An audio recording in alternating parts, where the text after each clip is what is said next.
फक्त 4 बटाट्यांचा वापर करून आपण असेही इतके बटाटे वेफर्स बनवलेले आहेत. बेकरीपेक्षाही भारी असे पुरीसारखे टम्म फुगलेले बटाटे वेफर्स तयार झालेले आहेत. एकादशी आली की उपवासाचे पदार्थ आठवतात. त्यापैकी एक म्हणजे बटाटा वेफर्स. प्रत्येक उपवासाला खाल्ले जाणारे वेफर्स हे बाजारातील वेफर्सपेक्षा घरचे वेफर्स कितीतरी चविष्ट आणि शुद्ध असतात. बाजारात मिळणारे वेफर्स तर आपण सगळेच खातो, पण एकदा का घरच्या घरी बनवलेले कुरकुरीत स्वच्छ आणि चवदार बटाटा वेफर्स खाल्ले पुन्हा बाजारातील वेफर्स घेण्याची इच्छा होणार नाही. नमस्कार, मी ऋतुजाच रेसिपी मराठीमध्ये तुम्हा सर्वांचे पुन्हा एकदा स्वागत. आज आपण उपवास स्पेशल अवघ्या 10 मिनिटात तयार होणारे कुरकुरीत बटाटा वेफर्स बनवणार आहोत. तुरटीचा वापर न करता, बटाटा न शिजवता, न वाळवता, गरम पाण्याचा वापर न करता फक्त 10 मिनिटात मुलांना आणि घरच्या सर्वांना आवडणारे आपण आज वेफर्स बनवणार आहोत. आज मी तुम्हाला अशा पद्धतीने बटाटा वेफर्स बनवून दाखवणार आहे जे महिनाभर छान टिकतील. तळल्यावर प्रत्येक घासाला जबरदस्त कुरकुरीत लागतील.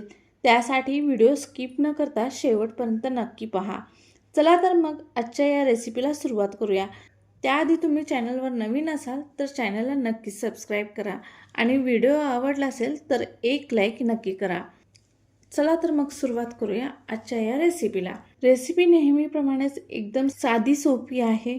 सर्वांना सहज जमेल अशी ही रेसिपी आहे. इथे मी 4 मोठ्या आकाराचे बटाटे घेतले आहेत. सर्वात आधी चांगल्या दर्जाचे मोठ्या आकाराचे आणि टणक बटाटे घ्या. खूप मऊ किंवा हिरवे पडलेले बटाटे वापरू नका. चांगले बटाटे निवडले तर वेफर्स चवीलाही छान लागतात. बटाटा वेफर्स बनवण्यासाठी इथे मी अगदी बाजारात मिळणारे साधे बटाटे वापरलेले आहेत आणि या साध्या बटाट्यापासून आपण छान असे कुरकुरीत बटाटा वेफर्स बनवणार आहोत.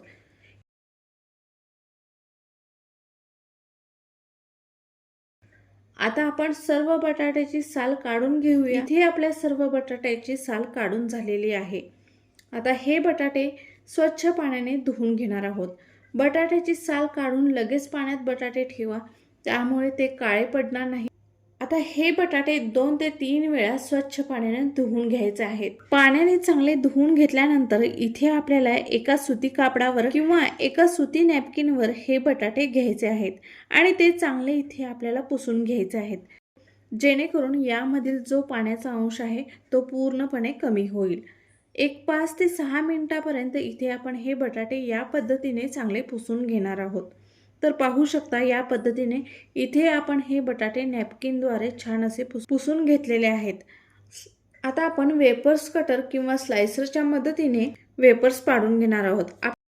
आपल्याला यामध्ये हा बटाटा ठेवायचा आहे आणि बटाट्याचे वेफर्स छान असे पाडून घ्यायचे आहेत. आता इथे आपण कढईमध्ये तेल घालणार आहोत आणि तेल कडकडीत गरम करून घ्यायचे आहे आणि गॅसचा फ्लेम इथे आपल्याला सुरुवातीला फुल्ल ठेवायचा आहे आणि या प्रकारे हे बटाट्याचे वेफर्स इथे आपल्याला डायरेक्ट तेलामध्ये सोडायचे आहेत.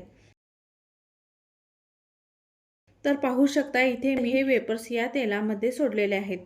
आता आपल्याला गॅसचा फ्लेम इथे कमी करून घ्यायचा नाही. सुरुवातीला 2 ते 3 मिनिटांसाठी आपण हा गॅसचा फ्लेम फुल्ल ठेवायचा आहे आणि इथे आपल्याला लगेचच वेफर्सला चमचा किंवा झारा लावायचा नाही. थोडेसे तेलावर तरंगू लागल्यानंतर इथे आपल्याला झाऱ्याच्या साहाय्याने हे थोडेसे या पद्धतीने हलवून घ्यायचे आहेत. तर पाहू शकता इथे हे वेफर्स थोडेसे तेलावर तरंगू लागलेले आहेत आणि यावेळी इथे आपल्याला एका झाऱ्याच्या साहाय्याने हे या पद्धतीने थोडेसे हलवून घ्यायचे आहेत, जेणेकरून ते दोन्हीही बाजूना छान असे तळले जातील. गॅसचा फ्लेम इथे आपल्याला थोडासा कमी करायचा आहे आणि मंद आचेवर हे वेफर्स छान असे तळून घ्यायचे आहेत. आता इथे आपले वेफर्स छान असे तळून कुरकुरीत अगदी झालेले आहेत.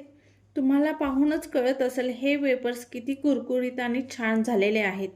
आता काय करायचं तर इथे आपल्याला गॅसचा फ्लेम हा कमीच ठेवायचा आहे आणि गॅसचा फ्लेम कमी असतानाच इथे आपण हे वेफर्स कुरकुरीत होईपर्यंत तळून घ्यायचे आहेत. वेफर्स आपण एका झाऱ्याच्या साहाय्याने काढून घेणार आहोत.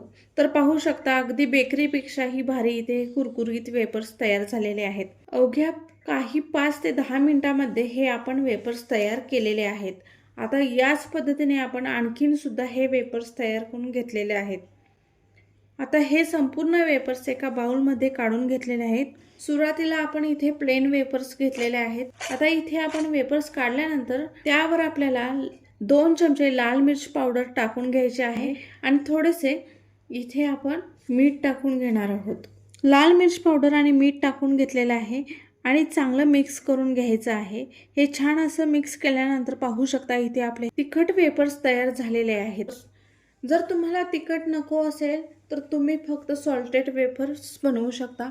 फक्त इथे तुम्ही मिठाचा वापर करून अशा पद्धतीने सॉल्टेड वेफर्स बनवू शकता. तर तुम्ही सुद्धा याच पद्धतीने हे बटाटे वेफर्स नक्की ट्राय करून पहा आणि कसे झालेत ते कमेंट करून नक्की सांगा. तर मैत्रिणींनो, अगदी सोप्या पद्धतीने तयार झाले आहेत आपले खुसखुशीत आणि कुरकुरीत बेकरीतील ही वेफर्स मागे टाकणारे घरगुती बटाटा वेफर्स. ही रेसिपी तुम्हाला आवडली असेल तर नक्की करून पहा आणि कमेंटमध्ये नक्कीच सांगा तुम्हाला ही रेसिपी आवडली का. आणि अशाच पारंपरिक सोप्या रेसिपीसाठी चॅनलला सबस्क्राईब करा आणि व्हिडिओला एक लाईक नक्की करा. आणि व्हिडिओ आवडला असेल तर आपल्या मित्रमैत्रिणींसोबत शेअर करायला विसरू नका. जर तुम्ही आपल्या चॅनलवर नवीन आला असाल तर नक्कीच चॅनलला सबस्क्राईब करा आणि सबस्क्राईबच्या पुढे बेल आयकॉनचे बटन दाबा, जेणेकरून इथून पुढच्या छान छान रेसिपी सर्वात अगोदर तुम्हाला पाहायला भेटतील. पुन्हा भेटूया एका नवीन आणि स्वादिष्ट रेसिपी सोबत. तोपर्यंत धन्यवाद मैत्रिणींनो.